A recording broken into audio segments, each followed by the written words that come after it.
as I wipe my nose. My nose runs a lot. Do you ever notice that when you're doing intuitive work, that your sinuses will you'll start itching, or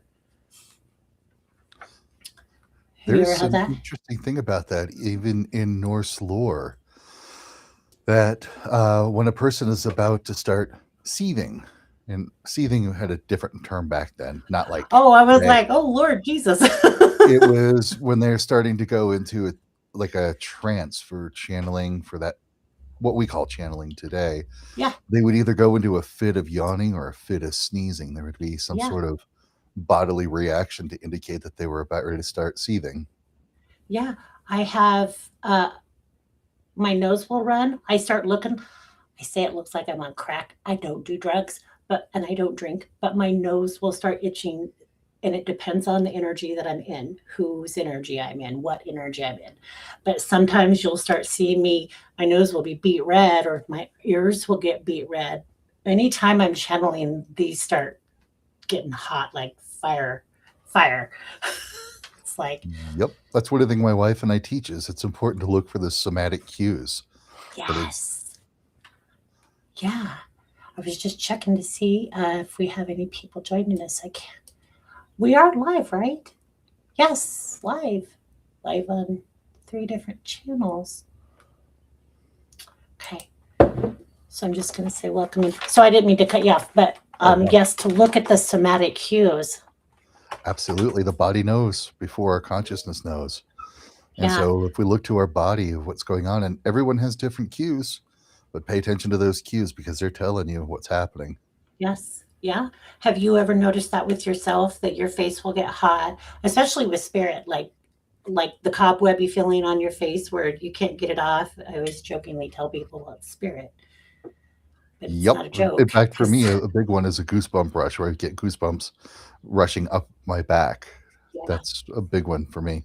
Yeah, I call those truth bumps. Have you ever noticed when you're getting, like, if you get a big download, how you just kind of like, oh, wow, just big somatic response, big response. Yeah, Absolutely. The body knows. yeah, it's pretty cool though. Do you have any suggestions for people on how to tap into that and how to help them understand what that is? Yeah, first figure out what your baseline is. Like just be seated and doing nothing and notice what your body feels like and just be willing to sit there for a few minutes just to know what your body feels like. And then ask for a guide to give you some information, to give you a download or to give you a poke or whatever. And then notice what changes. You know, some people will feel goosebumps. Some people will feel the tingling on the top of their head. There may be feeling a flush or there may be something, but there will be an indication in the body that it comes in, and do it a few times so that you get familiar with that, so that you understand what that somatic cue is. Plus, anytime you get a moment of download, you get a moment of insight, take a check with your body. What is different about your body? Are you got goosebumps? You got tingles? Or you got a vibe? You got flush? Notice those little things going on. And that way you're sort of cataloging your Yeah, responses. And that way you notice, like all of a sudden you'll be going, why am I tingling? Why am I getting vibrate? Oh, hang on, let me tune in. I got yeah, incoming message. yeah. So you can put your energy or your thoughts on it so that you can see what it might be or And the bring your op- energy in. oh, I'm sorry. And No, the it's okay. opposite's true too. With bringing it in. Sometimes when we're looking for a message or expecting a message and we think we're getting one, but it's our imagination going.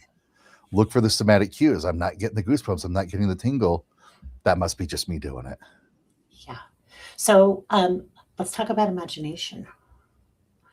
I have a theory. That's what my guides have helped me with. Is that imagination is a tool that was actually given to us at birth to help us create this journey we call life. Yes. I It, love agreement. That's my favorite. it's a critical component to receiving messages. I tell people all the time, when you receive a message in, it comes in as nonlinear energetic information with zero context. And your brain, your conscious brain, cannot understand that kind of information. It needs to have it linear, it needs to have context.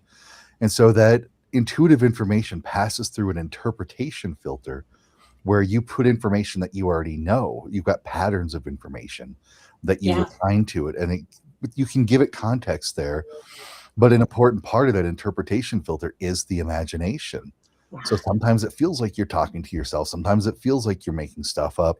But what you're really doing is you're shaping that information so that you can be consciously aware of it. Yeah, of how it flows in for you. Yeah, yeah, yeah. Absolutely. Yes. Okay. So, like I was telling you prior to coming on, I have some pages of things, questions and conversation, and I felt like, oh, we'll just go. So welcome to everybody who's popping in. Hi Tana, hi Gigi, hi Kathy, hi Sherry, hi Rochelle, hi Carla. So glad to have you here. So we have Kaedrich here, you guys. So if you have questions, especially about shadow work or things of that, this is your time to ask those. So don't be shy. I'll try to catch as many as I can. Okay. Hi, Amber. It's funny how my voice goes up when hi. I do a lot of meditations and quantum healing hypnosis, and my voice has to come down and be very methodical. And so, You got to get that hypnosis voice. hypnosis voice. But I find now when my voice goes up, I like judge myself. Where's that coming from? Hi, Miss Arva. Hi, Amanda. See, I'm going down. Do you do that? Do you channel? Because you have a pretty solid monotone. Oh, yeah. One of the things that I learned many years ago, over 20 years now, wow, going closer to 25 years, is I did take hypnotherapy, transpersonal hypnotherapy. I mean, I'm a certified transpersonal hypnotherapist. And the thing that got me into that is my voice, because I had a natural knack for that. Because if I was just reading a script or doing a guided meditation, people were zonking out quick. You know, Right? I just had to do that. Now take this moment to take in a long, deep breath. Let yourself feel relaxing. Every inhale, bringing in that oxygen. Every exhale, releasing tension. So That's just funny. a very I feel like active. I feel like a puddle of pudding already. I'm just like, oh, that's lovely. That's awesome. Very nice hypnotic voice. And what got you into that? Say that again. uh, Back then, with my first wife, she wanted to do hypnobirthing. And so we took hypnobirthing classes. And we found out as we were doing our practices in the classes, I was zonking everybody out just by the way I was delivering the No, script. serious. Yeah. No, And so I seriously. said, okay, let's see what it takes to do this as a profession. So I went and got the certification in transpersonal hypnotherapy and transpersonal counseling. That's freaking awesome.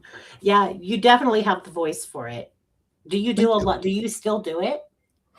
I do. I do have a bunch of meditations recorded. They're on, I don't know. I got to figure out how to get them to my website because they're not on my website, but they need to be.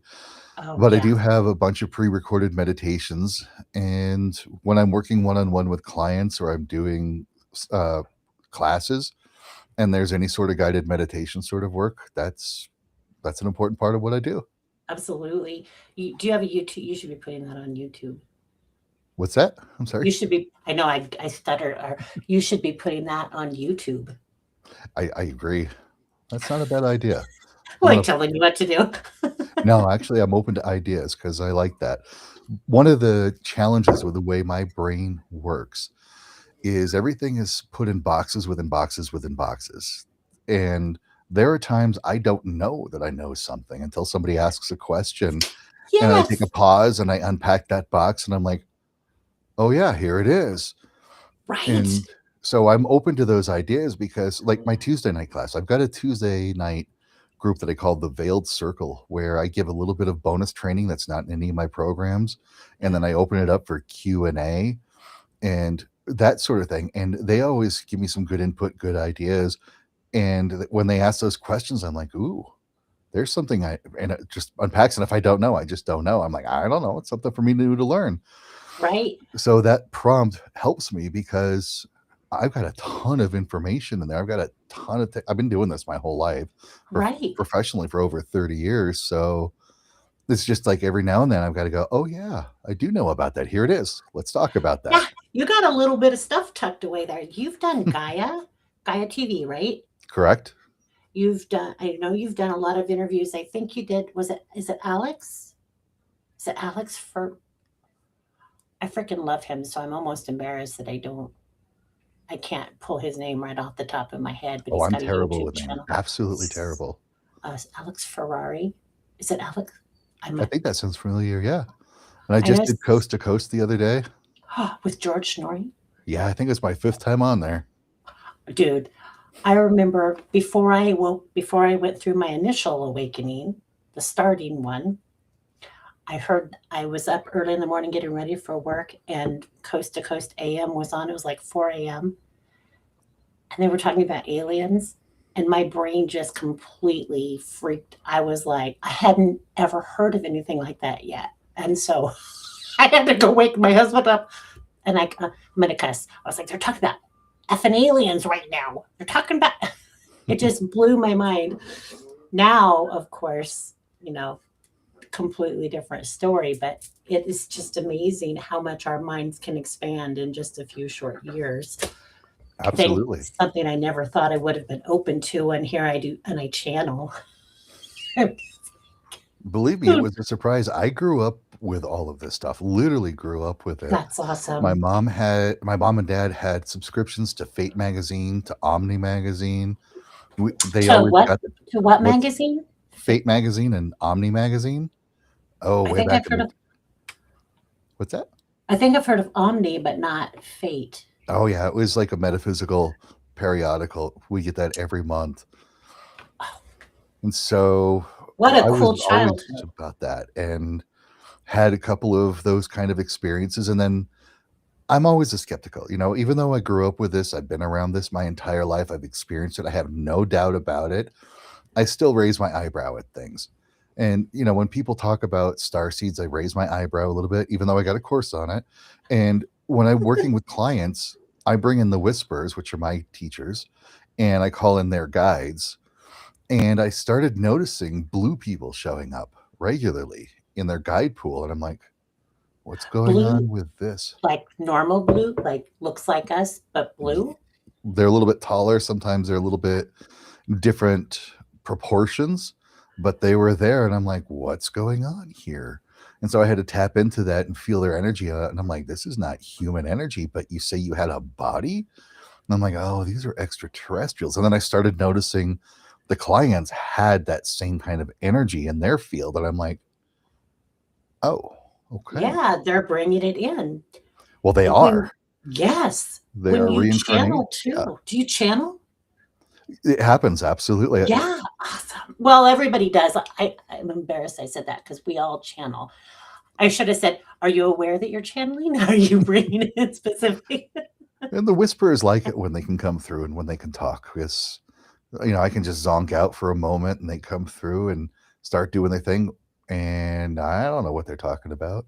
People sometimes after it happens will ask me questions and I'm like, I don't know. I wasn't really here for it. Yeah. It's like we went to the other room. I prefer that sometimes, but then I feel silly because I'm like, I don't even know what just came out of my mouth. So it's like, did I say something bad? Oh, goodness. I've had times where I've started to do stuff and I started talking about it and it was more of a public place. And I've had the person go, wait, can we do this somewhere else? And I'm like, oh, that's not a bad idea. Right. I'm not in control of what's coming out. That's what I said. Who knows what's coming out of our mouths today? It could be quite interesting or entertaining. I love that. I love that a lot. There was a piece that I wanted, hopefully, maybe my guides will bring it back because I wanted to share it or say something or ask you something, and I completely lost it. And now I'm babbling, hoping they'll bring it back, but I lost it, I think. So, oh well, maybe it will come back. We were talking about channeling. We were talking about you channeling. That you grew up with this in your childhood. Like this was not abnormal for you. Not at all. at No, all. I grew up in a house that was haunted. And by haunted, I mean like, the old days when TVs had the dial on it, you had to walk across the room. We would be watching something and then watch the dial start changing while we're watching it. Radios, before they were remote controlled, would turn on in the middle of the night. My mom collected music boxes, and it wouldn't be just like one that would go off. They would be several go off. You could hear footsteps up and down the hallway, toilets Yes. flushing. I'd set something down on the corner of my bed, turn around to go do something else, come back to pick it up, and it's gone. Just like, oh boy. With your knowledge now, what do you attribute that to? Do you attribute that to actual spirits in the home that hadn't crossed over? Do you contribute it to residual energy or uh, something that just recently my guides brought to me was that they said timeline collapse, and I pissed some people off because it scared them, and that's not what that's about. But how um, because everything is happening all at once. So all of the different timelines, and we're starting to see through them. I think And that's a I, possibility for shadow people because we're seeing through that. And because shadow people are weird. The neighborhood I grew up in had plenty of shadow people. yeah, Even people who didn't believe in the paranormal would see them and wondering what the heck is going on. And I've, of course, tried to reach out, tried to communicate with them, but there's something was like, we can't talk. We can't communicate. It's like a totally different consciousness language or something, or it doesn't make it through. But the stuff in the house, it used to be farmland. My yeah, parents built their house in the 60s, and before then it was like wide open pastures, cows and all sorts of such through there for a long time. And we think it was like farmers, people who used to live in that area that would mhm. just kind of come exploring. And my kind of tongue in cheek theory of why they would flush the toilet is they probably never saw a flushing toilet. And I'm like, Right. What this the thing. So they're hell? like playing with it. And the other thing I know was in the house was land spirits. There were Was plenty what of spirit? Land. land Land. Yes. land Yes. Yes. spirits. Yes. Yes. We Yes. don't Yes. realize because it doesn't get talked about enough, but there are land spirits everywhere. Spirits of the rocks, the trees, the air, the waters. They are literally everywhere all the time. They are just a natural part of our world. And working with clients, most of the time when a paranormal problem happens, it's actually human generated, human created. It's really happening. I can validate that it's real. They're scared and they don't know Yeah. what to do about it. It's confusing. And those are easy to work with. Well, I'm not going to say easy to work with, but it takes some inner work, it takes some energy work. And then those times when that's not the case, it's somehow a land spirit got upset. Like they're doing some Yeah. landscaping in their yard and they move Yeah. a boulder around, and that spirit is like, okay, you messed with my house, I'm going to come mess with your house. Yeah. And we see it big time in areas where there's logging towns or mining towns. Those spirits are really angry. And in Yeah. those cases, in the individual cases, we have to do a mea culpa, set up a bit of an Mm. altar, do a little bit of an exchange back and What forth. did you And call that? mea culpa, my bad. It was my fault. This is owning up to the mistake that you made and Okay. rectifying it. Yeah. And Okay. then to start treating that land spirit as like a neighbor that lives right there, and then treating it like a friendly neighbor. And then all of the problems stop when that happens. Yeah. Interesting. Well, my mind is somebody just said hi, so I was like gonna say hi to them as I was having a thought too, um, to the land and all the issues stopping as soon as people were like, okay, this is what's going on. If they so it's acknowledgement, correct?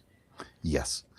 And I Yeah. think that's a big case of all of this is what's going on is something needs to be acknowledged, whether it's a lost soul or a person coming through, a loved one trying to say hi, or a land Yeah. spirit, or even our own shadows being projected as shadow beings, not shadow people, but shadow beings that are affecting us in negative ways. Just that acknowledgement, just that awareness is a huge Yeah. step.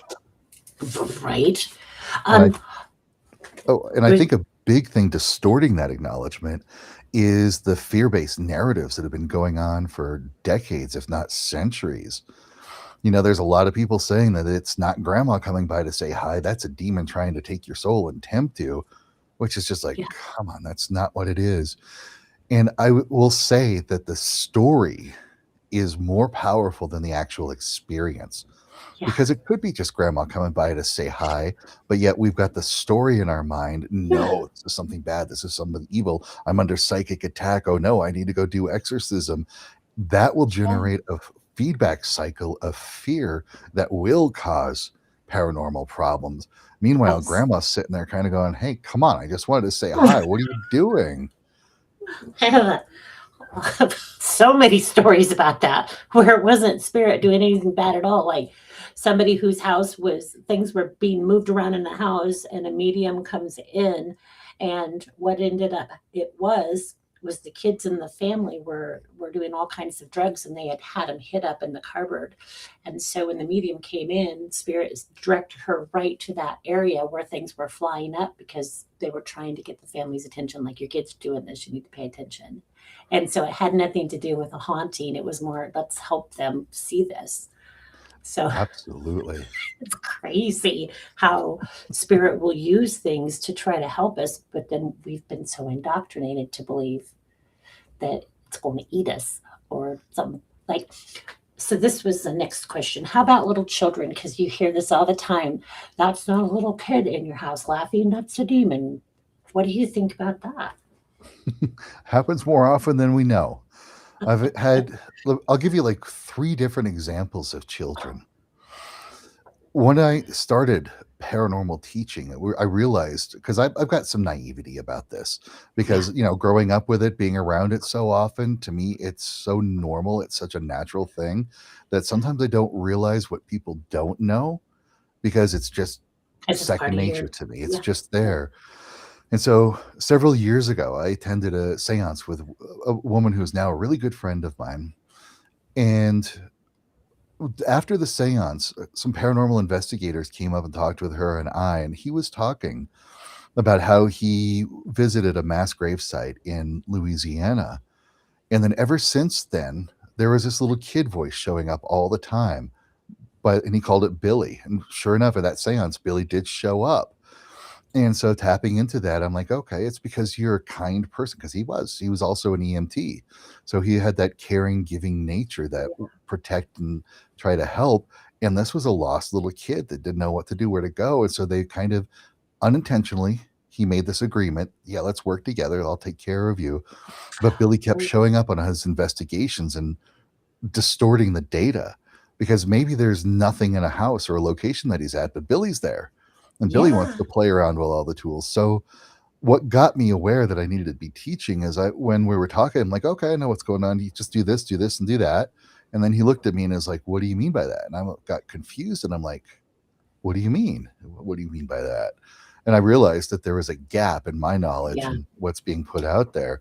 Yeah. So I worked with him. I developed a paranormal training course to help protect paranormal investigators.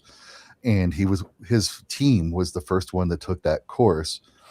All those problems are gone. They even gave me feedback of other issues that they would have, and that the materials I gave to them helped out. Another kind of child that shows up is whenever we do seances, a little girl shows up.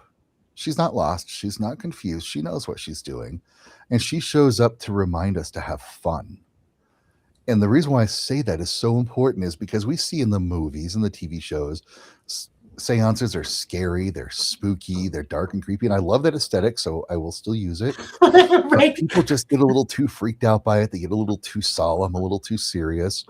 And she shows up to say, hey, remember, we're supposed to be having fun. We're supposed to be playing here, because the spirits we want to talk to are loved ones that have moved on to the other side. They're having fun. They're having a party atmosphere.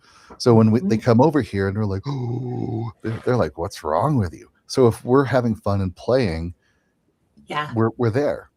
Right. The third one is, there was a local business I was asked to come in, because the employees, especially the cleaning crew at night, would hear little footsteps running up and down the hallways. They'd hear little kids laughing, and it was scaring them, because they grew up with some of those fear-based narratives. They were scared, Yeah. and even the employees were getting a little bit freaked out. I went in there. There was a little girl and a little boy, kind of running around playing, but the little girl was a bit snarky, a little put off because she knew I was there to try to help her go on, so she didn't want anything to do with me. Came home, talked with my wife about what's going on, and we decided she needs to come in. She needs to go there. So she did. She went with me again, and we sat down and she had a conversation with that little girl, found out what was going on, how the kids died, why they were there, and what the solution was. And so she brought in those kids' family into the area. She filled up the area with like this nice, beautiful pink light. And the kids wanted to stick around a little bit longer just so they could say goodbye to like to the nature spirits and the spirits that were still there. And then when I did some follow-up work, that pink motherly energy was still in that area where we were. Talked to some of the employees. They're like, wow, everything is different. I checked with the head of the night crew, and he's like, yeah, the one who was most scared by this, the one that heard it all the time, she hasn't heard a thing. Nothing's happened again. And it was That's just a awesome. couple kids that died. You know, one of them got lost in a grain mill. The other one had a bad illness that died. And they didn't live where that building was, but they lived in the area, and they were attracted to the energy. They liked it there. They thought this was great. And to them, it was just a place to play, but they didn't have their family, they didn't have that connection. And so my Yeah. wife was able to reconnect everybody and resolve that problem. So those are three different kind of ways that children do show up. And sometimes I have seen they just show up to kind of play. They're not lost. Oh, Yeah. I'll give you a fourth story. I'll give you a fourth Okay. really fun one. Doing a little session on my own of some spirit work, some spirit communication, I noticed these two little scary looking things come into the room. And this is an emphasis of going back to trusting your feelings. Because even though they had this scary appearance, I was tuning into the feeling and I'm like, there's nothing scary here. What's going on? So I called them on it. I'm like, what are you doing? Why are you here? What's happening? And it's like they took off their masks, like they were Yeah. wearing costumes, and it was two little kids. They knew they were dead. They were okay with it. They've been to the other side. They were just exploring, but they had sort of this story in mind that, well, if you're dead and you're a ghost, you're supposed to be scary. So they put on these costumes to be scary, Oh. spooky ghosts, which I thought was just like the cutest, funniest thing. Which is interesting because that's very similar to what a guide will do when they're showing up for you. They'll show up in a way you need them to. So these little children are showing up in a way their own souls needed, or their own how they felt they needed to be protected or be safe. And I think you bring up a good point. We don't have to. Somebody doesn't have to die in a house for a spirit to come into it. A lot of people think, oh, it's somebody died there, and even if somebody did die there, it doesn't mean that they're still there either. Right. So, and my experience with that is it's more residual, especially if they died in fear. That the fear, as they were leaving, they created that energy, and if they were murdered or if they were attacked or something, That's what I that's call, oh, sorry. That's no. what I Go call ahead. a revenant. I've got an online course that I tell everybody this is where you start when you're taking these courses. It's a field guide to subtle beings and astral entities. And I Let talk me. about four different types of human spirits. And one of them is a revenant. And what goes on with a revenant is whenever we encounter a trauma of any kind, even if it's like a little fender bender, a part of our soul will fragment off and it will live in that moment, repeating that moment over and over and over and over again. Now, death is one of the most, is probably the most traumatic thing people will experience, especially if it's violent or a murder, that sort of thing. And so that fragment of their soul breaks off and lives that moment over and over again. The rest of the soul may go through the afterlife process. It may transition to the other side, and they may not be ready to receive that fragment of them back. But when investigators go into a place or somebody's living in that place or they experience it, that's where they see, and it's not a fear based entity, but it is something living on fear, living through fear, not living on fear, but living through fear. And it's repeating that moment over and over and over again. And so that is sometimes that residual energy. It's just that Mhm. fragment of a soul kind of stuck in time, literally living that moment over. Interesting. So on a loop. So there's a question. I'm going to throw it up here on the screen real quick from Alicia. Alicia. Yep, yep, yep. My house is angry. Nobody can tell me different. Because she did, and she did say, I have a question when you both get a chance. So tell me about your house being angry. Do we want to look at that? I should have Sure. asked you before. Okay. And I did throw your website up there for people who are curious in your courses. Excellent. Thank you. You're welcome. Oh, I'm also going to say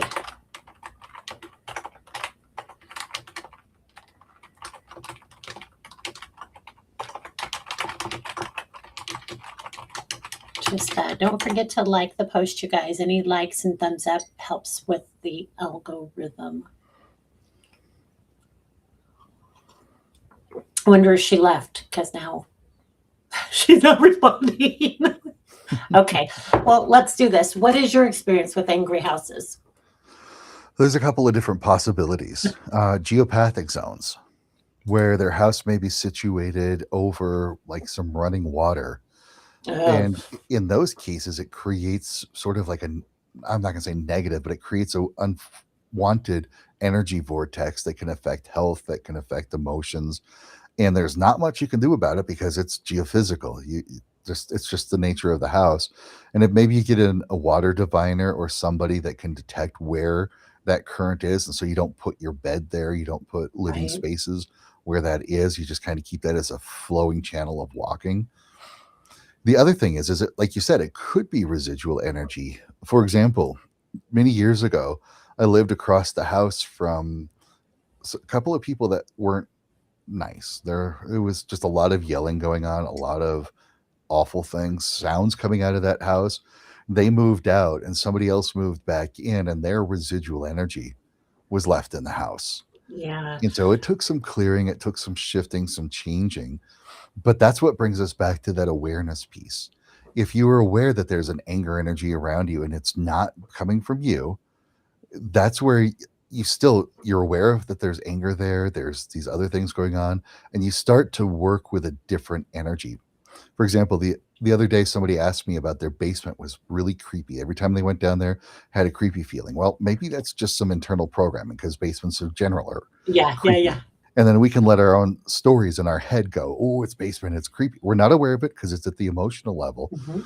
But what I had her do is like grab her phone and go partway down the stairs and start telling jokes from her phone or watch silly YouTube videos or TikTok videos I so that have she's people put laughing. happy music on. Yeah. Exactly. And then work your way down over the next few days. Just keep working your way down till you get to the basement. You start laughing and you're telling these jokes and you're playing around in there. And then bring the family down there and play games down there, do silly things down there. So you start shifting not only the energy there, but the internal stories about basements having to be creepy because they're both That. connected. Yeah, that internal story is a bitch. That just can knock us off our feet. There's some good questions coming in. So I'm going to go back to Alicia real quick. She's saying that her son passed away. Alicia, was that in your home? She tried to get his chest CPR. Things are rough. And then my husband reconstructed my house. I will tell you my experience with pulling wood out or reconstructing is wood absorbs energy also. I was in a bar doing a walkthrough because they were having the, I mean, shit was floating around the rooms. Things were flying off. I mean, balls were being pushed, people were being pushed. And think of a bar, first of all, there's a lot of crazy energy in there. And when they were pulling all the boards out to redo it, they were releasing that energy. That's what I picked up on. Have you ever noticed that too? Yeah, that energy could stick around, and it's definitely a residual of the people there. And for like this case here, Yeah. absolutely, when a child dies, that is very hard on the parents. That is an emotionally traumatic situation, and that can create all sorts of extra complications in the relationship. And this is, I know it's going to sound strange, but my answer to that is not paranormal related. It's Yeah, go I into know. couples grief counseling because what can happen at the paranormal level is the poltergeist effect. Yes, thank you. Yeah, and what the poltergeist effect is there's not a spirit in the house. It's an emotion, a big emotions inside that can't get out. We're not expressing them, we're not releasing them in a healthy way, but that energy still has to get out somehow. and it will come up with telekinetic phenomena. Things will fly around, things will feel icky. People can get scratches or bumps or those kind of things. Things will fly around.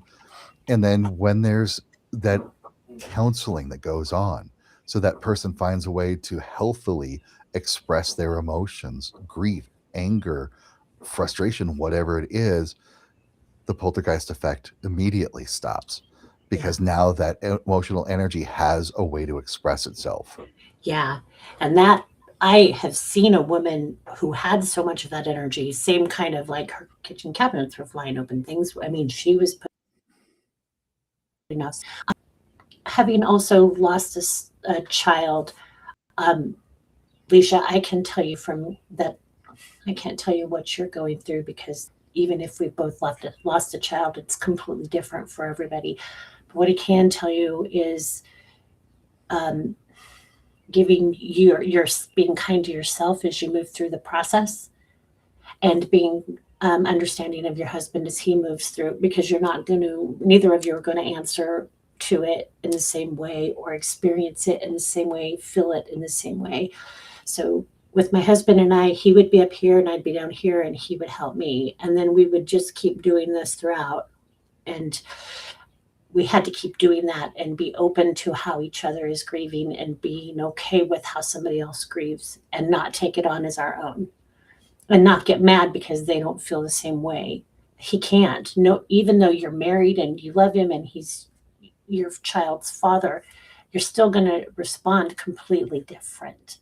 So, Absolutely. And what I really want to emphasize to that is there are so many different ranges of emotions that come with grief. Elizabeth Kubler-Ross described the 5 stages, but what people don't realize about the 5 stages is they're not linear. They're not even no, cyclical. You'll no, bounce around to those stages. yes, So one day somebody may be feeling that sense of relief. Maybe they may be like, okay, at least whatever is done is done. The other person may be feeling angry, like, why did this have to happen? But you can't expect your partner to be on the same page because maybe they're feeling relief and you're feeling angry. It doesn't mean that they're not grieving. It's just that's what stage they're in. And yeah, it and sometimes, when we're feeling angry or sad, we're like, why aren't you like this? And it's like, well, I do have those moments. yeah. Just not having it at the exact same time. For us, we didn't. Neither of our emotions were. It was weird, but we both said right away we're going to do this together, and we made that pact that we will get through this together. And that's not that we didn't make mistakes, and we still every. I mean, it's been what is this 26 6, it'll be 16 years in November, but there's still days it feels like yesterday. Yep. Yep. So those emotions will bite you in the bottom. So you do have to look at it, and so that's where, as you suggested, the grief counseling or finding a therapist who specializes in grief, Yes. because that's its own beast. Absolutely. And I did take a course on grief counseling. So I do have a certification in grief counseling because it's so important in this work Yes. because it It, shows up in unexpected ways. And sometimes that grief is actually a block to trying to reconnect to somebody yes. because they Yes. can't get Yes. over just how awful they felt about it. Meanwhile, they're already healed, they're already done on the other side. They're like, hey, I want to connect. And they haven't let that grief go. So, what I like to tell people when it comes to grief is however grief shows up, no matter what it shows up as, feel it, express it, let it out. Just Yeah. let it all out because that's that inner emotion that needs to get out. And people say this thing about, time heals all wounds. No, Not it doesn't. true. No. It's what you do with that time. Yes. And if in that time you're willing to express the anger, you're willing to express the sadness, you're willing to do the negotiating part of it all, and then have those moments where you're like at peace with it, Yeah. just have that grace that whatever comes up is valid, it's true, it's right. Yeah. Let yourself have it, let your partner have it, and just get it out because that's what you do with that time. And like you said, there are those moments, even no matter how healthily you grieved, no matter how well you grieved, you will have those moments that come up and you're like, I thought I was past this. Well, you never get past it. Give No. yourself that grace, give yourself that moment. Yeah. And that, people will say they just want that finality. There's no such thing. There's if there is, I haven't seen it, and I haven't seen it in any of the readings that I've done, anything like that. It's just a constant, you just constantly work on yourself. Now, I will tell you, I've seen people get real stuck in that grief and they hold that like it's a shield for them. And instead of moving through it, they just let it push them down. And I think my experience is that grief is there, one, to teach you how much you loved, but to keep pushing past it because your dead people aren't up there going, "Oh, I wish that she'd be sad for a few more days," or "Shit, she shouldn't be enjoying her life." They're absolutely doing the opposite. They want us to be happy. They want us to move through that pain because we have a soul contract. We have things we came here to experience, and we can let that shut us down, and it's not serving its purpose. Nope. And I have seen that many times where the the comfort for the grief came from the spirit, the person who died, doing that whole saying, "I'm okay, it's all right, let's still reconnect." And that's why I do love seance. That's why I do Oh love this yeah, kind of work, because it rebuilds that connection. It lets you know they're not gone. They still do exist.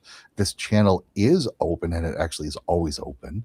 yeah, That they're there, and just because they're gone doesn't mean I can't reconnect.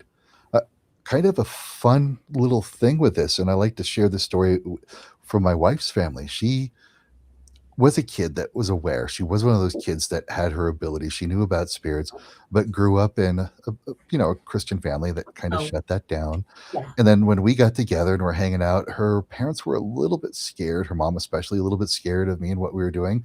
But her mom came to one of my seances, saw what really was going on, how much fun we're yeah. having, how we're laughing at it.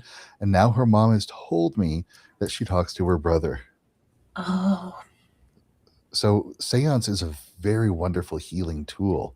It's a great way to just like remember we can connect. They're not gone. So what am I sitting here being sad and miserable for?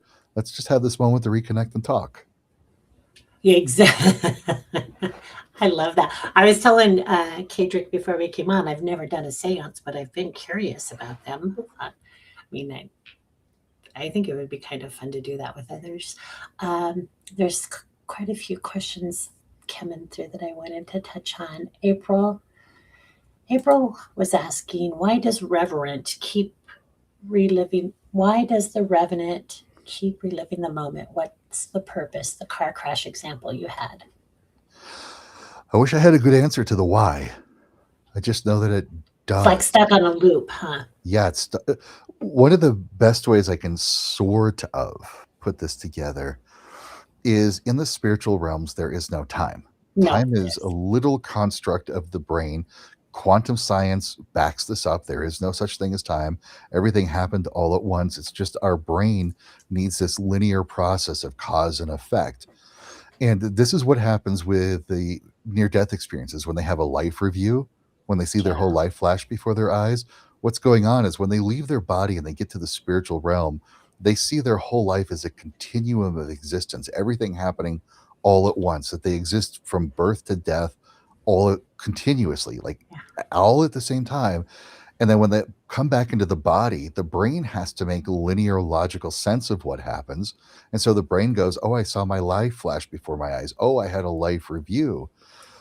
And because spirit exists outside of time, when we have that moment and that soul fragments off, its entire continuum of existence for that revenant is that moment. It doesn't like know anything before or after. That's the entirety of its yeah, existence until the main soul, the intact soul, can do its own healing, can do its own processing, and it feels strong enough to receive that back. yeah, Which is why yeah, when I do crossing over of spirits, one of the things I make sure is it's not a revenant. Because if it's a revenant, I'm not going to send it back because that soul may not be ready to receive that traumatized part of itself back yet. And so I leave that alone, which, if it's like a place that's made their name off of hauntings, that's good for them. But if it yeah, is a lost soul, somebody that's intact, somebody that doesn't know they died or doesn't want to go over, it's like, no, let's do the crossing over. I'm sorry that yeah. might hurt that you're not going to have any paranormal investigators getting results or anything anymore, but it's the better thing for that soul. Yeah, that is, see, and that's beautiful. I think we talked about this last time you were on, where people will say their dolls, they will literally buy a doll because it's haunted, or it has a soul stuck in it. And for me, I don't want to use the S word, but it feels like you're keeping something stuck somewhere. That just feels like it should be immoral. Let's talk about that. There is an old practice, and I do have a course online that's called Viking Spirit Communication. It's really more of Norse necromancy. And by the way, necromancy is not what video games made it out to be. The It's key crazy. word there is mancy, because if you have cartomancy, it's doing reading with Cards, cards. yes. If you have chiromancy, it's doing a reading with your head. That word mancy means like divination or, reading, Yeah, and necro means dead. So yeah, really, necromancy is seance.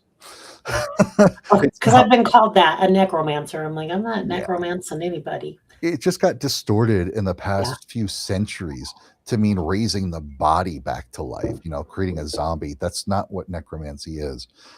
But there's an old technique that's in many different traditions that we can call a spirit vessel, where they'll have like a cup or a container filled with herbs or other sorts of things, and it serves as sort of an energetic vortex, an energetic way station. So a spirit can come in, connect with that energy, and it's like the spirit sits in that Oh, vessel just temporarily, so that you can communicate and then you can work with it. And when we come to dolls, I want to give you my view of what's going on with the whole Annabella doll. yeah. We Because did talk about that last time. That was awesome. that scares so many people, but that's an example of the fear-based narrative distorting the actuality. Those were nurses in that house. They were caring, nurturing individuals that are innately providing help. And here comes this little lost girl feeling that energy. They're awake, they're aware, they have their subtle senses. So now there's this girl asking for help, and I like this doll. Well, yeah, you can hang out with that doll. It's not that the doll was haunted, it's just that served as sort of a visual mnemonic, so Right. that the tenants of that apartment could speak with the little girl. And it was just, they didn't have the training to understand what was going on. They didn't know this little kid needed some help crossing over, and so they associated the doll with something, the spirit world, the spirit connection. And in those cases, that's okay to do. Mhm. And a lot of times it could be just a playful spirit that wants to hang out with a doll, because they want to do that sometimes. It could be energy. We can create beings. One of my rules of interacting with the paranormal is we are powerfully creative beings ourselves.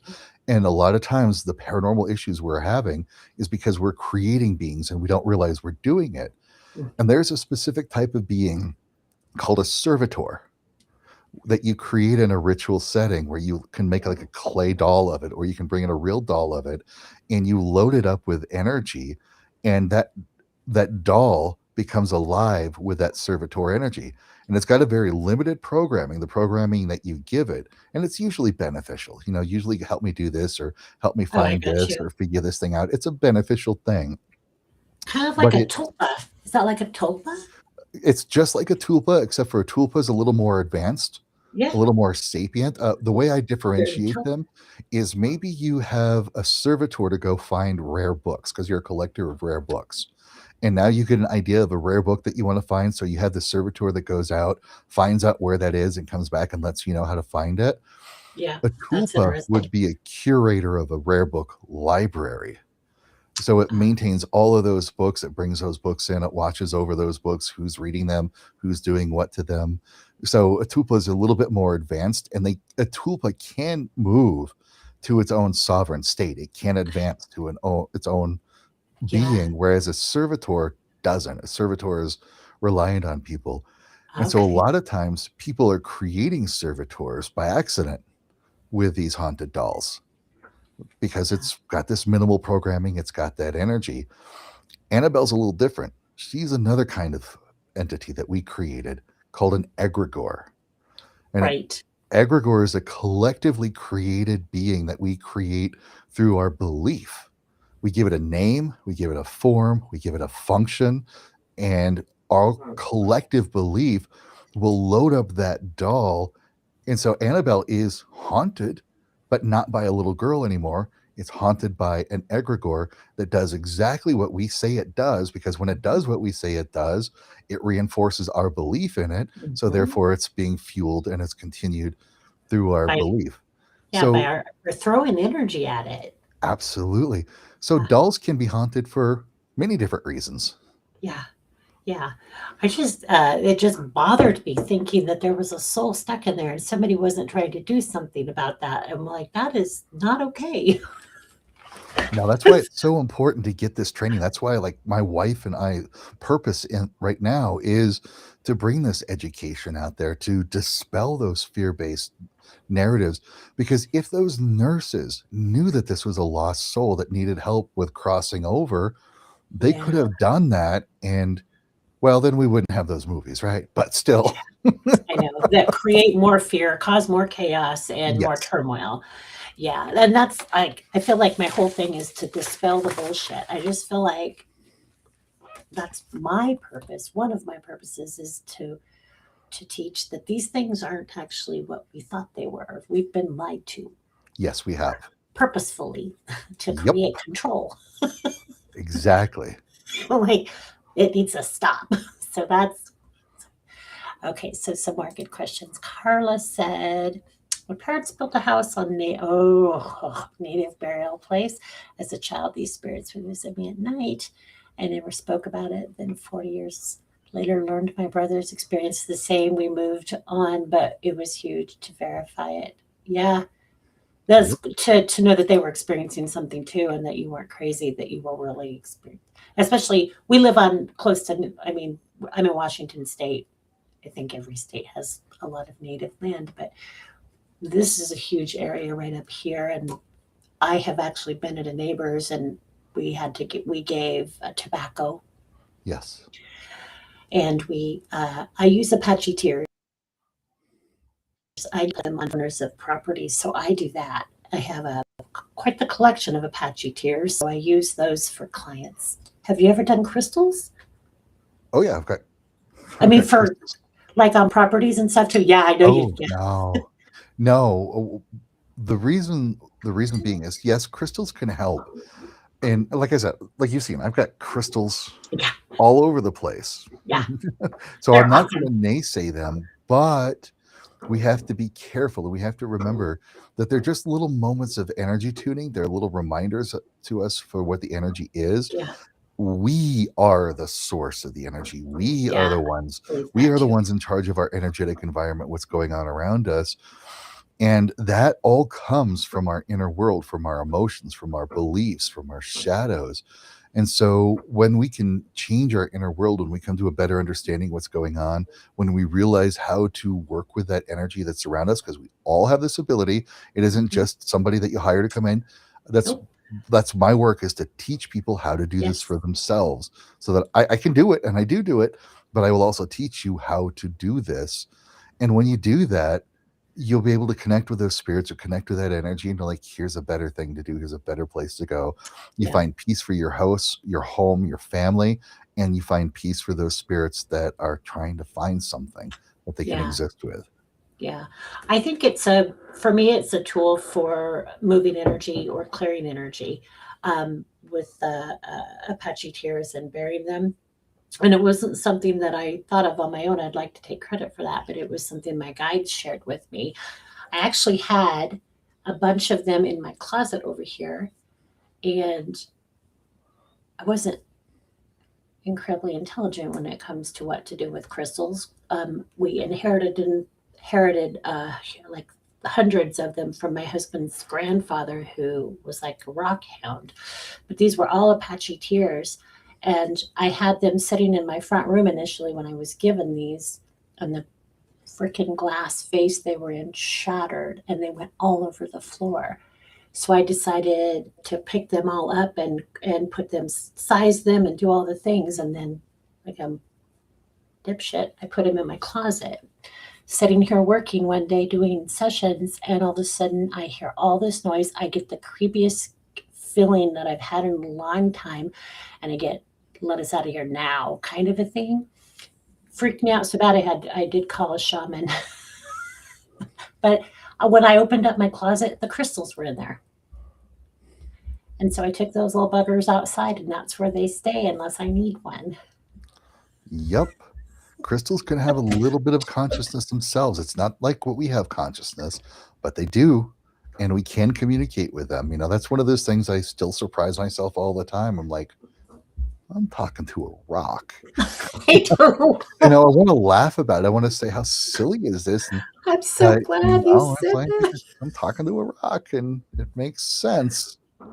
We, dude, we had these boulders that we brought in for a retaining wall, and I tried to move them because I thought, oh, I'm going to pull this rock up by the house and build some rocks up by my house. And they were big.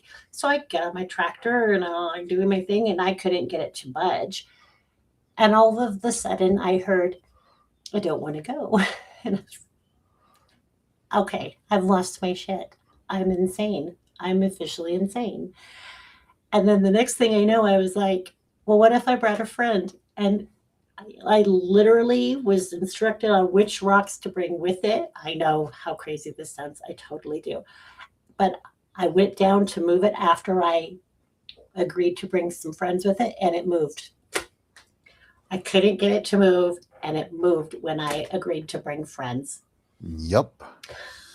I forgot the name of it, but there is a model in modern science that talks about that consciousness is a field that permeates everything, and it is in everything. And in this scientific model of consciousness does state that anything physical has enough, whatever it needs, enough stuff to create a little bit of consciousness to it.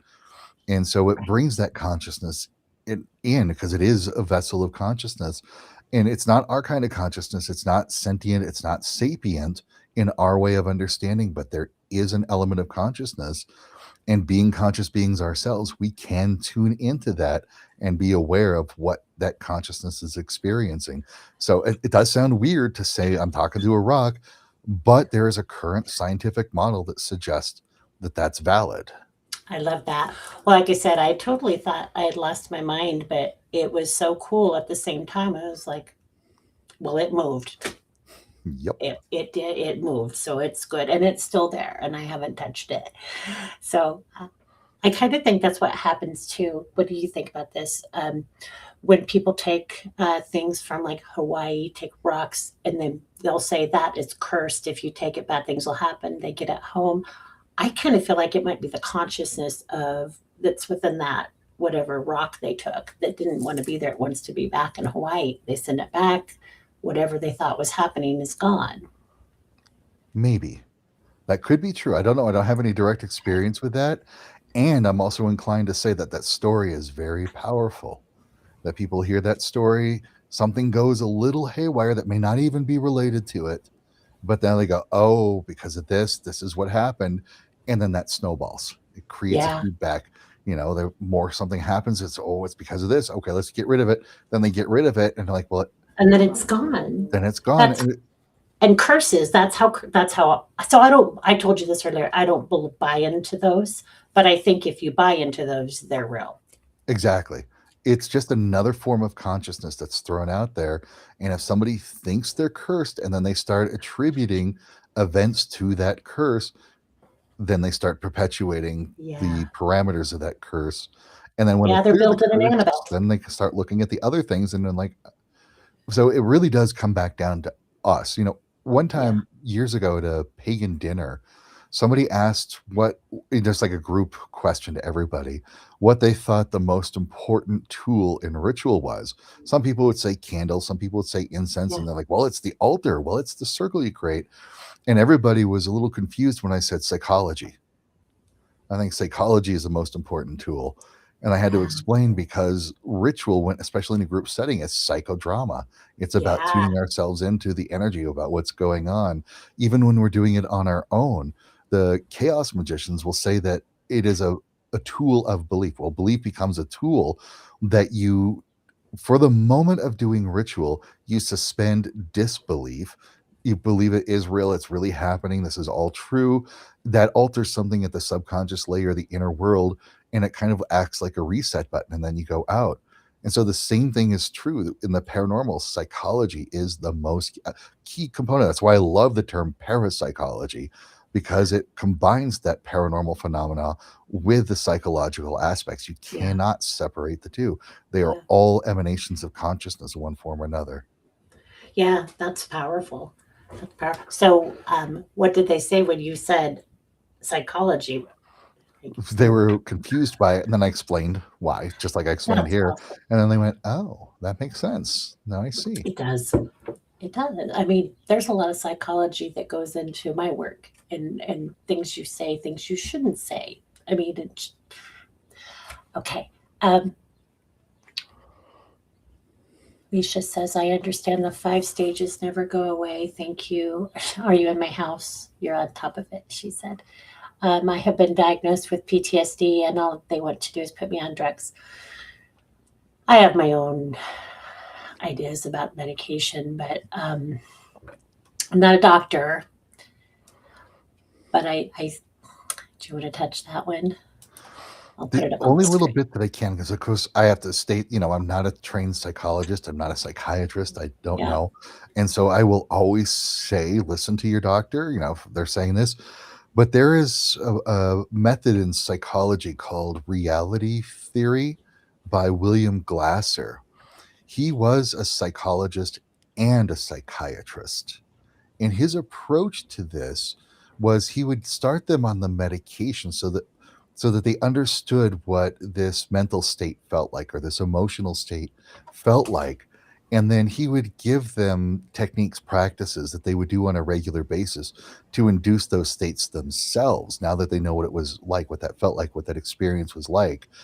And then as they started to employ those things, they started to generate their own internal biochemistry, and then he would wean them off of the medication. But it's a very Mm. complex field. It's a very complex Yeah. topic. Yeah. But that's There, kind of an inspiration to me, is looking at the work of William Glasser and how he would combine medication with techniques and practices so that eventually the person could do it on their own. yeah. Yeah. I get. I'm not somebody who I don't does necessarily buy into the medication thing. Now I know that some people need it, so I'm not saying go drop your stuff.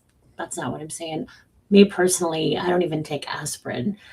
I feel like there's other ways, other things we can do. Now there are times where I do use some of the rub-on stuff because my back might ache or something, but I I just feel like there's so many different things you can do in addition to. So don't stop what you're doing, but maybe do some more work. Shadow work is huge. I have seen the body respond to emotions in a way that causes so much physical pain for people.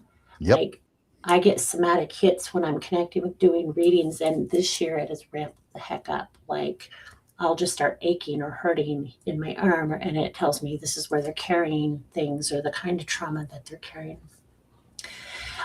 With the PTSD, and that's connected to losing your son. So I don't know if you've ever do you do EMDR, or are you familiar with that? I don't, because that takes trauma training. Yeah, I've studied it a little bit. I've seen counselors, yeah, psychologists that do that, so I could experience it and yeah, understand it. And it's very effective. And, yeah, like with medications, sometimes the brain, the body cannot produce the chemicals that it's needed. So that yeah, medication helps. EMDR helps because it helps you to connect with and release that stuff. But that's the thing about trauma work versus shadow work. I don't do trauma work because that is a very specialized training, and it does require some very specific work to do. yeah, And some of the clients I've had that are shadow work clients that have taken my shadow work course have also seen a trauma therapist. yeah, And both of those things work hand in hand very yeah, well. I've actually had some of the trauma therapists, a couple of trauma therapists, come to me saying finally this shadow work is what got that breakthrough that they needed, because they were doing good. The MDR, the work was doing great, and the shadow work helped. But yeah, shadow work alone will not work with trauma. yeah, You have to do both with trained professionals on yeah, both sides of it. yeah. So that's what I want to recommend to Leisha. is EMDR. I did it for 2 years with when my son passed, and it actually helped me a lot. So I've sent hundreds of probably thousands of people to EMDR people. So you might look that up if you can. Rochelle is asking, how can we have finality until we transition to that's my so going back to the grief because she's also had some tremendous losses in her life. Um, do you want to touch that? You want me to?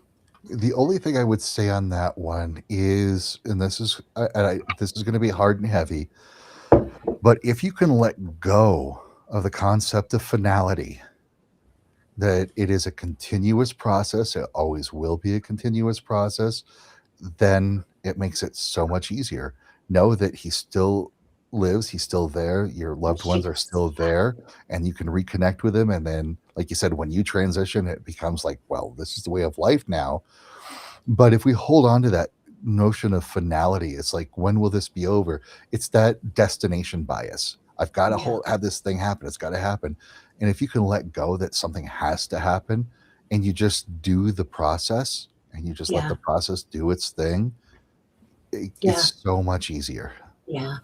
And I don't know that there's a, as I said already, there's not a, I've never noticed a finality or it's just done.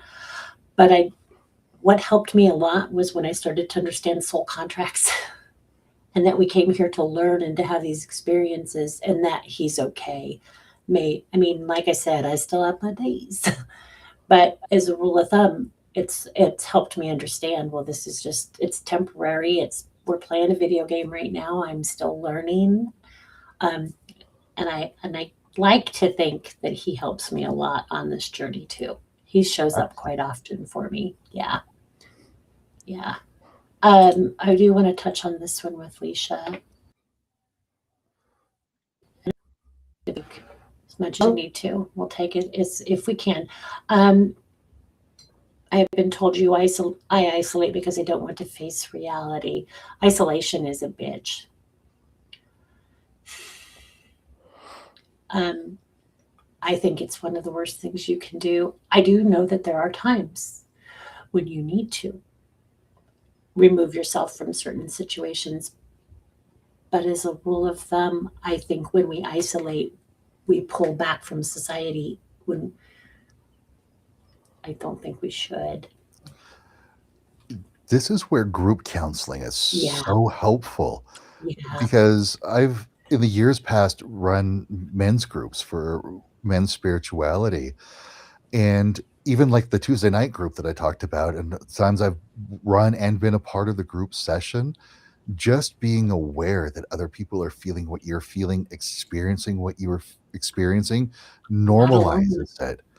And isolation, you're right. Isolation is, there are moments where we need to be alone with ourselves. We have those Highly moments. That's recommend that. 100%. But that group dynamic is so powerfully healing that even the facilitator sometimes doesn't have to do anything but just be there and let Yeah, other people just share their stories and talk.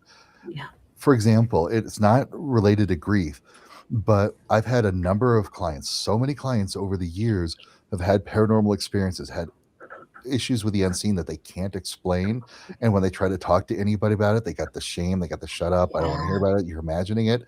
But just talking to somebody that understands it, that can validate it, that can share other people's experiences. I maintain confidentiality, but can share that other people have had similar experiences.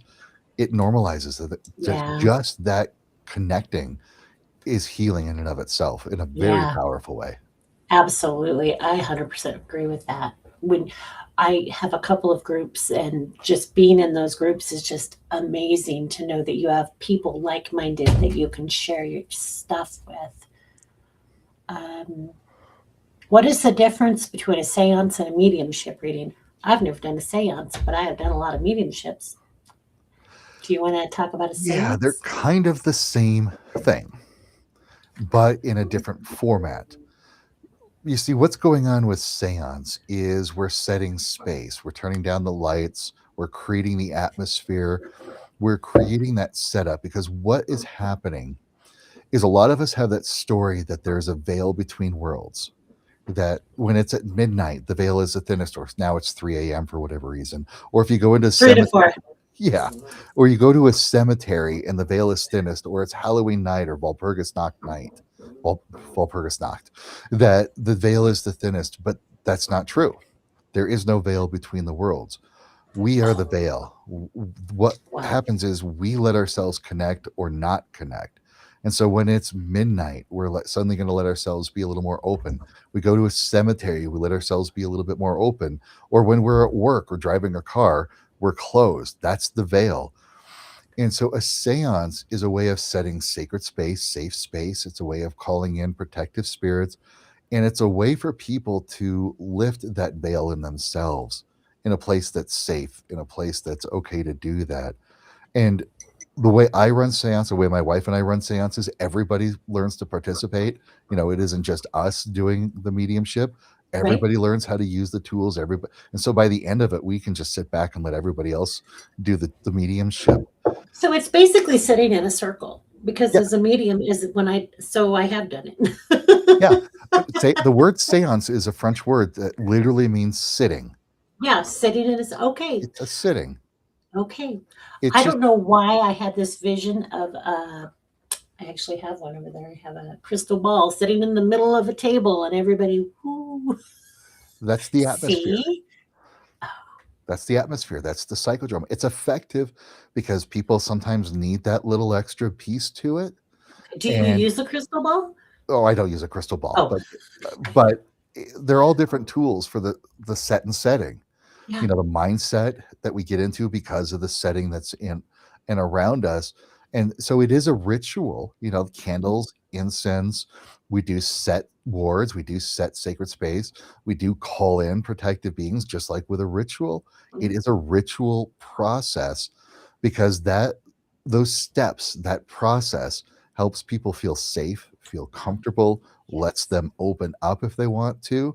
Yes. Whereas like a mediumship, it tends to be I'm not going to say controlled or uncontrolled. It's just tends to be like one person that is open and speaking and letting things come through, but other people are picking up on stuff. But it's the same thing. It's Yeah. it, That's it's just awesome. different methodologies. That is awesome. Okay. You're in Colorado. Yes, I want to fly out there and do one with you and your wife. they're a lot of fun. We're laughing all the way through them. We don't do the seances like you see on movies and TV shows. We're not like all spooky, scary. Okay, now we're Awesome. like, oh, hey, let's laugh and have fun with this. Like you don't have to worry about somebody coming and taking over the body. Oh, that never happens. That's just in the movies. Maybe giggle.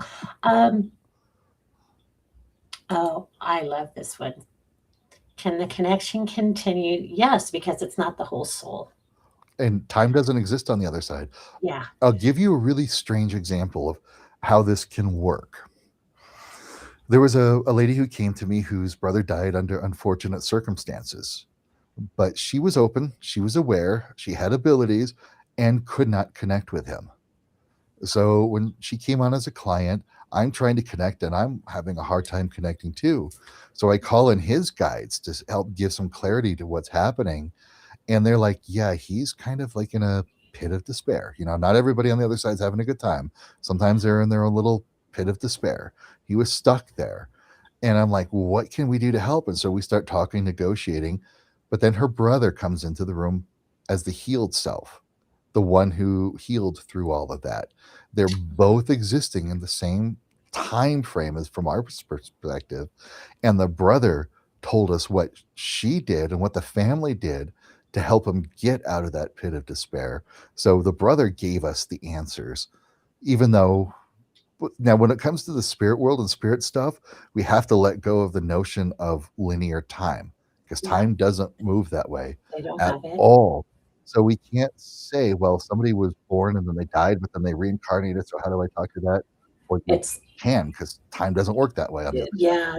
The way my guide showed it to me is if this is the soul, it's a stream. It's a stream of consciousness that's bringing the human to life. So even if uh, once we return to our higher self and to or the oversoul, Yeah. there different aspects of us are creating different lifetimes. So it or lifetimes, different lives. Yep. Does that make yeah? They That's how. showed me the exact same thing with what they called it the oversoul too, like little tendrils that go into this life. I want to be a Yes, rock star this that's lifetime. fucking I want to cool. be a school teacher that lifetime. And one of the things that comes to our awareness that we can be aware of from the soul's perspective, there is no such thing as a past life or future life. They're Oh, all concurrent lives, all at the same time. yes, yes. So when doing a past life reading, we're just looking at the other, how do I say that? The other realities that they're in right now. Exactly. Yeah, it's really cool. I love that you've received it the same way. I always love, because I mean that's pretty validating when spiritual people are like on the same. Oh yeah, I had that too. I think it's powerful. Okay, um, one. So now I know Miss Kathy has had a recent loss. On one hand, I can rationalize and know from my learnings that when someone dies, they are still with us. But on the other hand, the missing their actual yeah, that is the hard part, is not being able to hug them or have them sit there and have coffee with you. Yeah, absolutely. And that's, oh, it's almost like they moved to a different address, but they changed form, but they're still them. Yeah, But it is yeah, hard because we want to hug, we want to yeah. hold. And I can tell you, spirits do hug, spirits do hold. I I've can. felt it, I've seen Yeah, it. I have so many clients that have felt the hug when they finally let themselves open and like, oh, that's it. So that does happen. And dude, so literally. somebody just kind of poked me. This is what I want you to do when you're looking for that hug, when you're looking for that physical connection. Yeah, Ask them to be with you. When you kind of feel that they're with you, give them a hug. I promise yeah. you, you'll feel it back. Yep, you absolutely can. I walked into a group event that I was doing, and this gentleman in spirit just walked up, put his arm around me, and rested on my shoulder. And I was like, oh my God, your brother is. They were laughing. They're like, well, he used to do that. Like, they have pictures of him. Like, yeah, he is literally. What's going on? Yep. Like, shit. Okay. Cosmos Healing says, I've talked to rocks. Dude, do, because I'm serious, rocks, trees, your plants. There's proof that if I were going to be mean to that fellow back there, I could kill it. But I don't, because I love him and I want it to stay. So they've done studies. When you talk to plants and you're mean to them, they will shrivel up and die. Or you talk to plants and you send them love and they grow and they're all happy. Yep. In fact, one of the strangest studies that I've heard was plants were hooked up to kind of like biofeedback machines so they could get readings of the plant, like the moisture, the Yes. electricity. And in a completely different room on a random setting was a jar full of brine shrimp. The scientists didn't know when this was going to happen. It was set at a random thing, but that container of brine shrimp dumped and killed all of those shrimp. And the moment that happened, all of the plants in the other room screamed. Dude, I got the goosebumps. And So, that's been repeated, unfortunately, for all the shrimp, but it has yeah, been repeated with the same results that those plants somehow are picking up on what's going on in that other room and showing those results that can be measured and documented. have you seen the one test where they sing, where they put something on it Mhm. and it creates its own music? Yep, I know somebody who has one of those devices. Oh, that's awesome. Mhm. I'm like, this stuff is just amazing. We need to get that here. I'm thinking we Yeah, got plants. My wife loves plants. We need to get one or two of those. no, right? Yeah. Can you just buy those? Yeah, they're available. I forgot. There's a couple places that make them and sell them, and you put like Oh, one little probe into the soil, a little clip on a plant leaf, and turn it on, and it just goes. oh, I want one of those. They can Uh, even generate MIDI signals so you can run it through a synthesizer and it plays music through a synthesizer. okay, that's really cool. We Yeah. need to do that. We totally need to do that. Uh, I don't know what I did, Kathy, but I'm a presenter apparently. Jesse says, wow, that's a new thing I've learned. Rocks have a form of consciousness. Yes, yes, they do. Yes, they do. It's possible. It's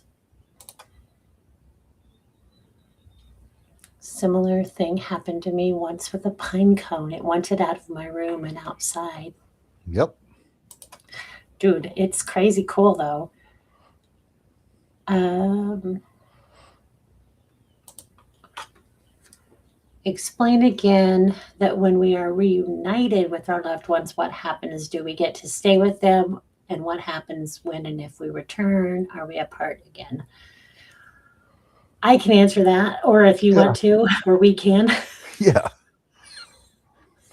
So, my understanding is once we leave this and we return, we don't stay in, you don't stay as Kathy. I don't stay as Melissa. Now we are a conglomeration of everything we've ever experienced.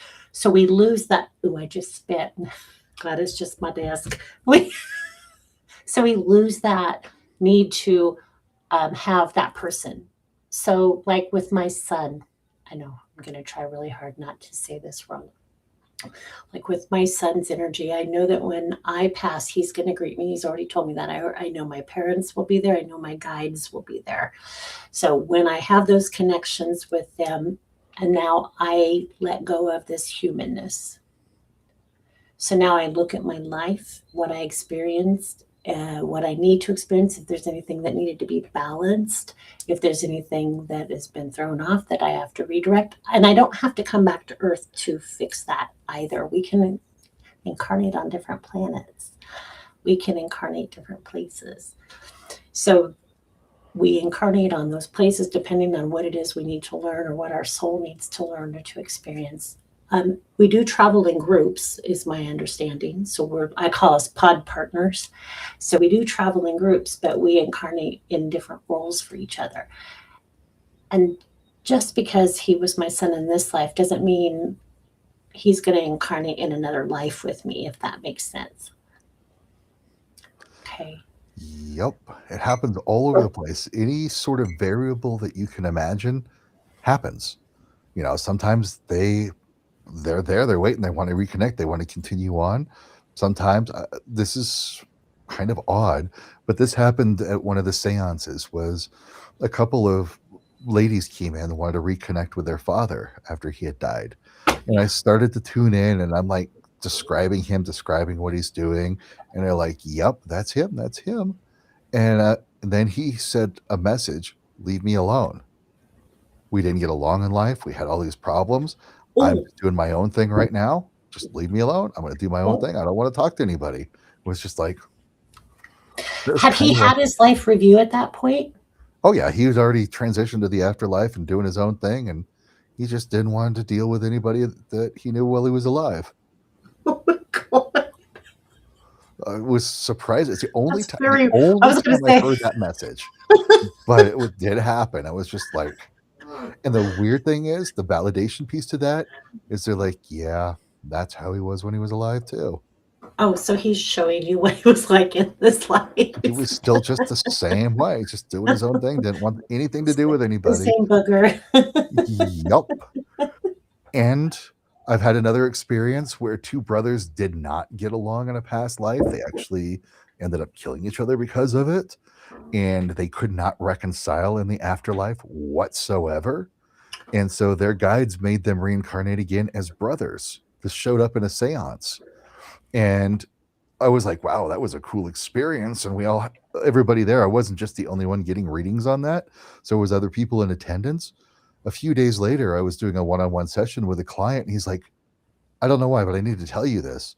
I was just talking to my friend yesterday, and he was telling me that he and his brother thought they reincarnated from a previous lifetime where they didn't get along with each other, like hated each other, practically killed each other. And I'm like, okay, here we go. Interesting. Synchronicities. The Yep. synchronicities. So all of those variations can happen. Yeah. And there is a point where some souls can just ascend, where they reach this higher state, where they merge more to that oversoul. And then we want to reconnect. And it's not that they don't love us. It's not that they don't care. Exactly. It's just they're Yeah. beyond all that. They're Yeah. just like, And it's never because they don't love us, because it is right. pure love. Yeah. Yeah, it's Yeah. just they're beyond that. And they're like, Yeah. it's time for you to move on too. Yeah. And it's I've hard seen to, every variation that you can think of out there. Isn't that crazy? I Mhm. always tell people it's like this web, this really intrinsic web of things that can happen on the other. I mean, it's just there's so many variables. There's so much that goes on. So Yes. yeah. Okay. Cosmos says explains why I did a past life regression the other day and accidentally went into the future. Trippy. You can go into the future. 100. Yep. Absolutely. It's pretty cool. I've done forward regret. Can't call it past life. Done forward regressions, and that's pretty cool. I've helped a lot of people get in contact with their future self because think about this: your future self knows what your future self did to achieve that state of being Yeah, and has a vested interest in you doing those things. yeah, So, of course, they're going to tell you all the secrets. right. It's like yeah, don't do that. Don't date that person. Don't. Uh, Cosmos. You you can ask a loved one's spirit soul, make me feel a warm hug. Yes, I've actually had clients, especially if they have like a tank top or something, to ask their loved ones to touch their arm, and they can feel the heat. Absolutely. Yeah, yeah. Um, I had a new thing with a client yesterday with a friend. I kept feeling like somebody had stuck their finger in a refrigerator and kept touching my head. That's pretty new. I mean, I get a lot of tingles, sensations, had kundalini, the whole, but this was like a cold finger just touching me here and then here. I was like, what's happening? Yes. Have you had that? Oh, yeah. I All didn't even sorts of think to ask sensations. my Oh, yeah. guides. Oh, yeah. That's one of my favorite things about doing public seances is people will feel that they're getting touched or whatnot. And at first, it's a little disconcerting because you're like, huh? Yeah, But then it's again, that group dynamic. Other people are talking about it. it We're sharing the intensifies it. experience. It normalizes it. And they're like, Yeah. oh, yeah, because nothing can bad can be in that space because we're No. laughing, we're having a good time, we set Yes. sacred space. Yes. And so if you're getting touched, it's by something that's just trying to get your attention somehow.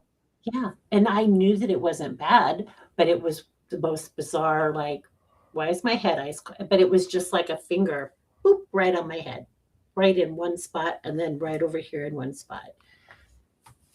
It's like, okay, that's weird. Okay, all right, see. Plants talk and feel, yes, they do. Life review is the whole process. Well, it's a process, but it's like when my mom passed away, I had just started this journey, and my guide said, you can go to her life review. Obviously, that's not a physical place, it was a here place, but I was a chicken and I didn't want to. I was like, I don't think I'm ready for that. And now I regret it like you wouldn't believe. I wish I would have done that with her. That's the only one I've ever been invited to. So I don't know if it's because I was like, nope. And they're like, fine. Yeah, your free will. You're allowed to do Yeah. you're allowed to enact your free will no matter what. Yeah. So if anybody wants, I would suspect through meditative state, because that's what I would have had to do if I was going to do my mom's. Yeah. And that's one of those stories out there that I think needs some more education around is that out of body experiences, astral travel needs like this rigid education that you have to go through this strict process. It can help sometimes, Yeah. But you but could just, really it's the best way to practice it is lay down in your bed, close your eyes, and imagine that you're standing at the foot of your bed looking at your room. Look at the room, look around it. Now start walking off down the hallway, go through the yeah. door, and you start getting used to what that feels like, what that experience is like, and that bilocation feeling is disorienting at first. You're Yeah. aware that you're laying in the bed and you're aware that you're down the hallway at the same time. How can I be you get used to it, and then you start just transitioning that to like, oh, I want to experience this. In my afterlife codex, I've got an online course where you get to experience the afterlife without having to die. Yeah. Yeah. I Right. will walk you through that process, how you can go over there and you can experience it, how you can create your own space, your own place on the other side. And it's so much easier. You don't have to read all these books about astral project. You can if you want to, but you don't Yeah. have to, because it is such a natural thing for us to Yeah. do. It is completely natural. You Yeah. don't have to rigidly train for it. I think we make a lot of stuff more complicated than it needs to be. That's one of the things I have seen, and I've started to emphasize a lot more this year with working with people, is people will have like a big issue going on for shadow Yeah. work with paranormal issues, and they want a big fix. They want a big Yeah. answer. That's not sustainable. That's not workable. But if you do this little bit and you do that little bit and you do it consistently, Yeah. those little practices, just like 5, 10 minutes here or there, one or two, three times a day, that's all it takes, just little bits. They compound and the results are logarithmic. And then you're starting to change things in a way that's sustainable, and it becomes a lifestyle, and it becomes a way that you are, your identity. And it doesn't happen, boom, quick change overnight. It happens in tiny little baby steps that Yeah. compound. Yeah. And it got to the point where I had this realization. One of those little disinformation pieces that we've been told for so long is we've been told the devil is in the details. Yes. No, the magic is in the The details. magic is in the details. I love that. I love that. I'm just going to throw this up here real quick. So she's just talking about my situation with my mama. With my mama. Thank you, my dear. Thank you. Thank you. Okay. I've always done it by total memory, by total accident, earliest memory 5. My first out of body experience was sitting in my EMD or therapist's office. She had me going into something, and the next thing I know, I was in the corner looking down on us. And thank God she was calm, because she was just like, okay, come on back. Because at that state, I would have lost my shit if she would have been. Good. I'm glad you had that, because it is Right? so natural. It is so normal, but it is disorienting when you have that realization. It's like, oh, I'm in two places at once. It is very disorienting. It's very weird. It's Yes. very weird. So, but yeah, but it's fun when also Yes. my guides often take me on wonderful little tours. We fly all over the place. You My can do dad that used to too. do it all the time. His spirit guides would take him on places all the time, just other places around the world, to other planets, to other places in the spiritual realms. And when he died, my mom too, when she died, it was just like natural. Like, for example, this is why it's so important to do your spiritual work while you're alive, because Yes. so many people are afraid of the afterlife. We're not in a rush to get there. I'm going to say No. that we're not in a rush, but when it happens, it's like, okay.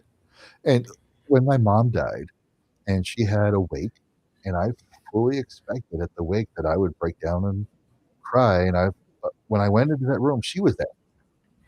Much of a transition process. She knew what was going on. She was ready. Yeah. Yes. She was there, and the energy and the mood in that room was just so light and fun.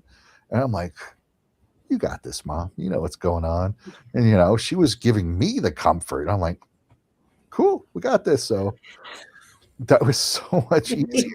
When Yeah. Yeah, so if we do our spiritual work while we're alive, we do our shadow work when we're alive, the transition process is almost nothing, because you're ready that's part of Yeah. the reason why I created that afterlife codex, is Yeah. because that time is inevitable, so why not just start living it now?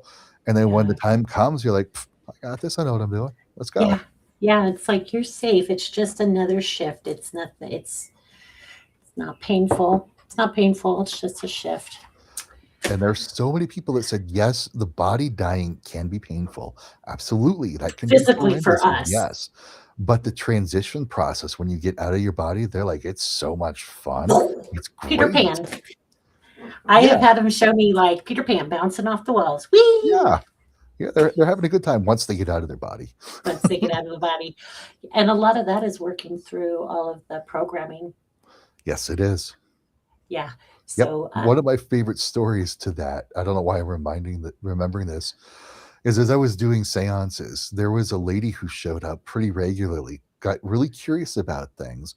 And so I had to sit down and talk with her. And I don't work with names. There's so many people out there that work with right. names. The whisperers, flat out told me, you're not getting names because you suck at names in real life. You're going to be horrible in a setting like this. So I don't get names. So I ended up calling her Maria. And she was telling me her upbringing was in Southern California, very strict Catholic upbringing, Oh, that anything to do with the paranormal or spiritual realms was satanic, it was evil. She lived to a very ripe old age. She had grandkids, I think even possibly great grandkids. She shared that message, that narrative to everybody. Stay away from it, bad, bad, bad, bad. But now she shows up at seances because she loves being on the other side of seance. She loves being on the other side of a Ouija board and stuff. She right. gets a big kick out of it and slightly regrets perpetuating that fear-based narrative because she sees it as a lot of fun. She likes to play around and have a good time with it. So Right. we need to get to that place while we're alive. Yeah.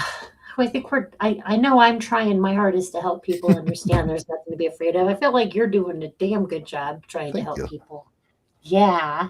That's awesome. Okay. That's why my wife and I are on this mission, is it not only helps people now, but healing takes place on both sides of the veil. If Yeah. we're going to go back to that, Yes. it takes Yes. place on both Yes. sides.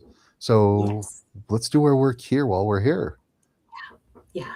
It absolutely does take place on both sides. There's a lot of healing, especially for, I just heard disincarnates, for disincarnates that have had traumatizing lives or have made choices that weren't so great. There is a lot of healing. Like when my dad died, I was made to feel like his healing was like, I know there's no time, but it made me feel like it took a long time. My son's was fairly long too. My mom's was instant. Like, so I was like, well, there's no time, but I still had that feeling of they had a lot of healing. So it's probably levels of healing that they had to Yes, go through. Yeah. absolutely. There's still shadow work that goes on the other side. Yeah. And there's Yeah. all interesting mythological constructs. I follow the Norse tradition. Yeah. And in the Norse tradition, there are multiple different realms of the afterlife that are described in the Norse, but the two big ones is Valhall, where the warriors Yeah. go. They die Yeah. in battle, so they go to Valhall and they're feasting and fighting all the time. A little lesser known one is Folkvanger, because the goddess Freya gets half of the battle slain, and they go to her realm of Folkvanger, but she's a fertility goddess. Yes. She's love, lust, and beauty. So they may be fighting in Valhall, but they're doing another F word in Oh, Folkvanger. But then there's another realm called Hell, doing the deed. spelled Oh, Hel, not to be confused with a Christian construct. yeah. And it's said that the people who died in bed, died of sickness, old age, they go there. And so working with people, working with the gods and goddesses and the beings there, I came to this understanding that when you die in battle, the Yeah. warriors are prepared for it. They're looking aware of it, they're accepting it. Here we go. But when they die in bed, they may be still resisting it, they may be fighting it, Mm, they're not ready for it. And so yeah. what goes in hell is that shadow work, that deep letting go of the pain, the regret, letting go of the false facade of who we thought we had to be. And Yeah. once you do that, healing is by the way, the word hell in Old Norse does mean death, but it also means wholeness. It also means healing. So when you hear Old Norse people follow the old traditions and they say Yeah. hail, that's actually the Old Norse way of saying be well. But all those words are connected. Death, healing, and wholeness are all connected. So this realm of hell is about that healing your soul. It's about doing your shadow work so that you can be your full authentic self. Yeah. And seeing all those words have been bastardized for us too. So we all think like that everything is like Satan and hell and like maybe if we do this again, we can talk about Hasatan and Luciferic beings and things like that and what those are. Because Yeah. that would be okay.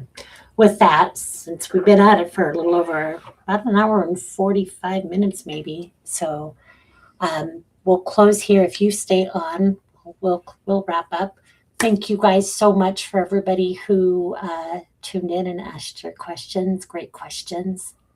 Um, I'm going to throw your website up there one more time. Thank you. He's got a bunch of courses, you guys. He's got free ebooks. You have a new one. It says new free ebook. Yeah, the free ebook, if you go to Coexisting. my website, it's Oh, called Coexisting with the Paranormal. I give you the 10 rules that I teach everybody about working with the paranormal. I give you techniques for paranormal protection and techniques for spiritual communication. So that way you can get an understanding of how we coexist with the paranormal and that it's not something to be afraid of. And from there, you can go to the Paranormal Art School where you can learn more about the different types of spirits. You can go deeper into the protection, communication, all of those kind of things. I've got a bunch of different courses, and I've got a shadow school that will take you through different types and different levels of shadow work. I've got your website up. I'm just scrolling it.